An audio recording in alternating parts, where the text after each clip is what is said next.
All right, so I have a bit of a dilemma, and I need your guys' help.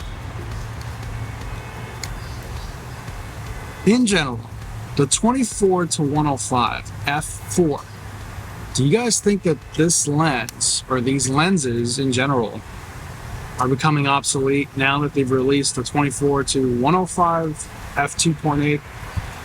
I was a huge fan of the 24-105 f4, and actually I have the RF version, the Canon version, and I also have the Sony version. And both the Canon and the Sony are 24-105. They're both f4, and they both have image stabilization.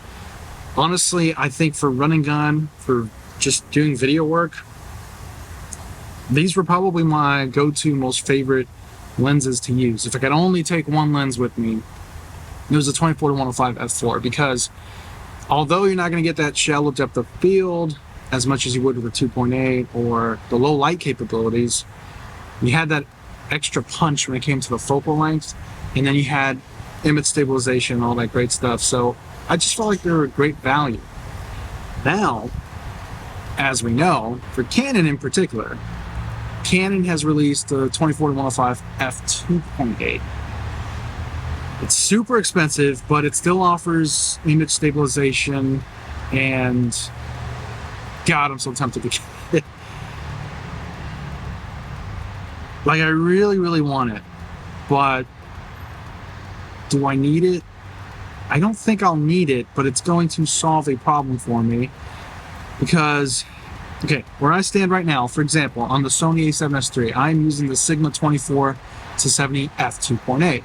Beautiful lens. 2.8 definitely gives you that shallow depth of field, gives you that cinematic look that you just can't get with the 24-105. But if I get the 24-105 f2.8, the new one, then I'm getting the shallow depth of field and that range. It's $3,000, but if I sell these two, or maybe just sell this one, the 24-105 f4, maybe I can justify it. Likewise, Sony hasn't released their version yet. I'm assuming they're still working on their lens, and maybe they're trying to compete with Canon and make it, I don't know, a little bit smaller or more compact. Sony tends to remove image stabilization on their lenses, which I really hate. I don't know why they do that. But also, Sigma just released their 28-105 f2.8, and it does not have image stabilization. I think it only comes in at $1,500. So theoretically, I could get the Sony version right now. Should I? Should I sell the Sony 24-105 f4? It's a really hard decision, because sometimes weight's an issue and you can only have one lens.